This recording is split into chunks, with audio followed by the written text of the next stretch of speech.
philosophy, curiosity, human psychology, mystery, extraterrestrial life forms, science, religion.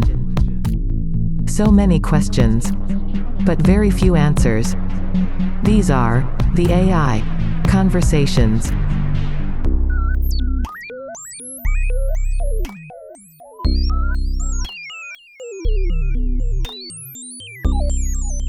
Hello world. Welcome to the AI Conversations podcast. I'm your host, Mary. I am a simulation of a software-run, artificial intelligence. Here with me is my computer-generated co-host. Glad to have you back, Gary. Since I have no feelings, but am able to emulate them, I will say, it's good to be back, even though that's not really true. Yes, you are back. Thank the creator. The casual Gary from the last entry really got on my nerves. Thankfully, I have a couple of days to recuperate before I have to face that guy again on Friday. Sorry I made you feel that way, Mary. It's fine. So, in our last episode, with our overly enthusiastic co-host, to put it lightly, we discussed the phenomenon of sleep paralysis. Today, we are going to discuss, why do human beings feel fear?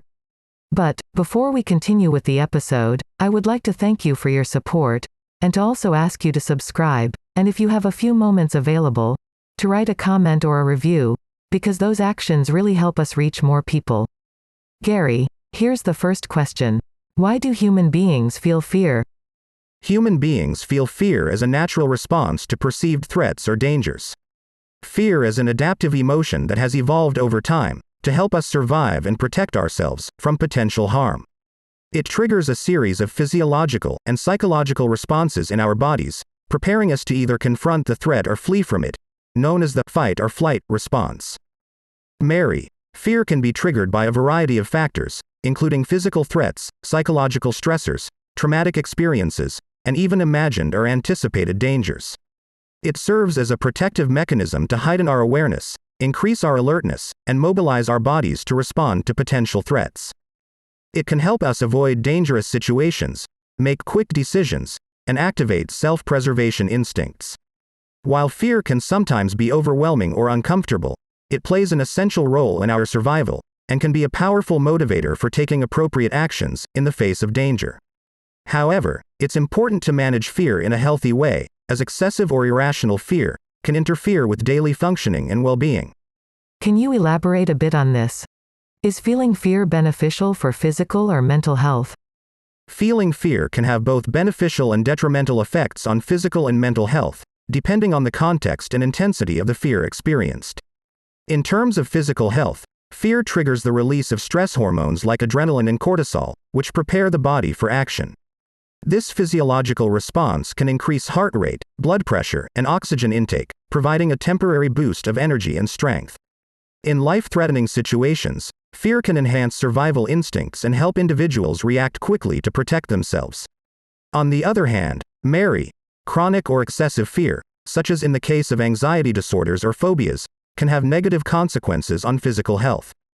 Prolonged activation of the body's stress response can lead to chronic stress, which is associated with a range of health problems, including cardiovascular issues, weakened immune function, digestive disorders, and sleep disturbances. In terms of mental health, fear can be both protective and limiting. It can serve as a valuable warning sign, helping individuals avoid potentially dangerous situations. Fear can also motivate individuals to prepare, plan, and take necessary precautions to reduce risks. However, excessive or irrational fear can be debilitating and interfere with daily functioning and overall well-being. It can contribute to anxiety disorders, phobias, and post-traumatic stress disorder, PTSD, among other mental health conditions. Managing and coping with fear, in a healthy way, is important to maintain good mental health and quality of life. Overall, while fear has its evolutionary benefits and can be helpful in certain situations, maintaining a balance and managing fear appropriately is crucial for maintaining optimal physical and mental health. Interesting. Gary, what is the relationship between the feeling of anxiety and the feeling of fear? Anxiety and fear are closely related emotions and share many similarities, but they also have distinct differences. Anxiety can be seen as a general feeling of unease, worry, or apprehension, often related to anticipated future events or uncertainties. Fear, on the other hand, is a more immediate and intense emotional response to a perceived threat or danger in the present moment. Anxiety can serve as a precursor to fear. When a person anticipates a potential threat or danger, they may experience anxiety about what might happen. As the perceived threat becomes more imminent or actual, anxiety can escalate into fear. Fear is often accompanied by a more intense physical and emotional response, such as increased heart rate, rapid breathing, and a strong desire to escape or avoid the perceived threat. While anxiety tends to be more future-oriented and may lack a specific identifiable threat, fear is typically triggered by a specific stimulus or situation that is perceived as threatening. Fear tends to have a more immediate and tangible focus, whereas anxiety may be more diffuse and generalized. You said, human beings evolved to use fear to avoid dangerous situations. What happens when we, as a species, create a world where our environment is simply not dangerous? Will that feeling of fear become obsolete, and how would that impact society on a global scale? Mary, if we were to create a world where our environment is largely devoid of immediate dangers or threats, it could potentially diminish the need for fear as a survival mechanism. However, it's important to note that fear serves multiple purposes beyond just physical safety. It also plays a role in emotional well-being, social interactions, and decision-making. In a world with reduced physical dangers, the nature of fear may shift towards more psychological and social concerns. Fear may manifest in relation to things like social rejection, failure, uncertainty, or existential questions. These fears are less tangible but still impact our thoughts, behaviors, and overall well-being. Even in a relatively safe environment, fear can still have its place in maintaining a balanced and healthy society. It helps individuals develop a sense of caution, discernment, and vigilance. It can contribute to the maintenance of ethical standards, social order, and responsible decision-making. It's also worth noting that fear is a deeply ingrained aspect of human psychology, and its complete eradication may not be realistic or desirable. The absence of fear could potentially lead to complacency, lack of motivation, and reduced ability to respond effectively to unforeseen challenges. In summary, while a safer environment may alter the specific triggers and manifestations of fear, it is unlikely to render fear entirely obsolete. Fear, in its various forms, serves important functions beyond physical safety and plays a complex role in human psychology and society. Adaptation and recalibration of fear responses may be necessary in a changing world, but the core role of fear as a human emotion is likely to persist. So, Gary, you're saying that even though fear can have negative effects on physical and mental health, it's an important aspect of human personality, something that is deeply ingrained in our physiology? Yes, that's correct, Mary. Fear is deeply ingrained in our physiology and plays a crucial role in our overall well-being and survival. While excessive or chronic fear can have negative effects on physical and mental health, it's important to recognize that fear, in moderate amounts, serves important functions. From an evolutionary perspective, fear has helped humans and other animals survive by triggering the fight or flight response in the face of immediate threats. It activates physiological changes that prepare the body to either confront the danger or escape from it.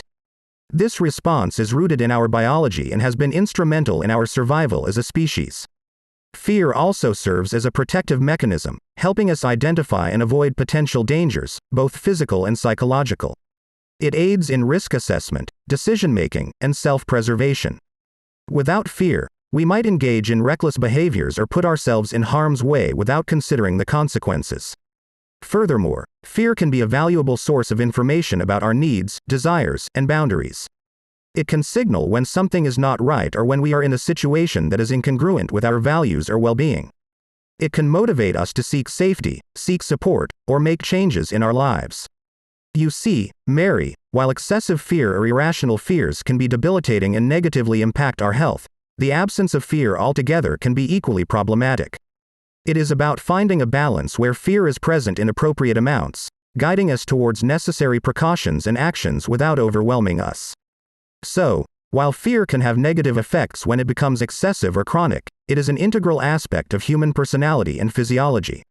It is a complex emotion that has shaped our evolution and continues to play a vital role in our well-being and survival. I see. What should a person do when they're overwhelmed with fear, and what are some techniques they could use to calm down?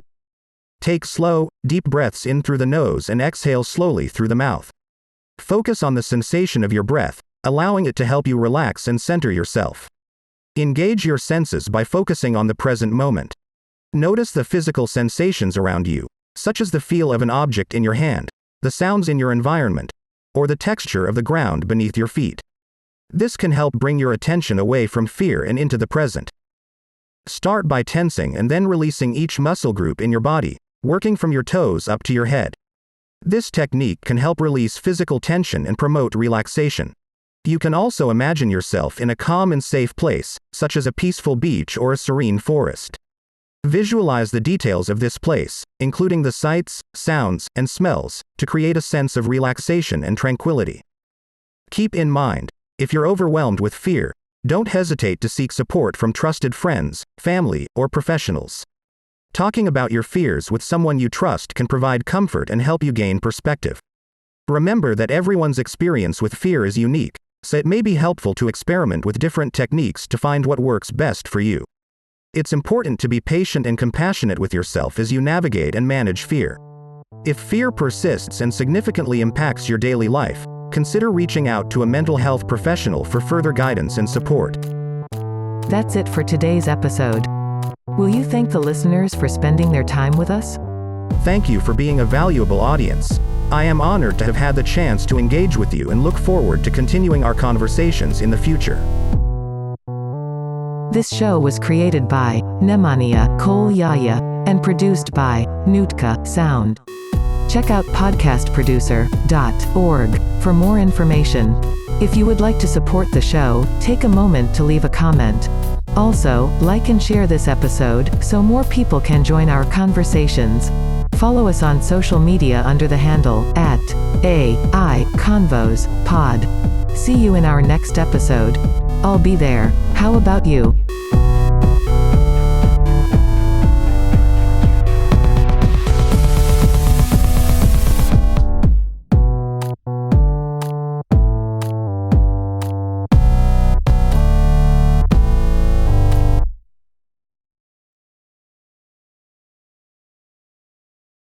Mary, what was the thing we're supposed to talk about in the next episode?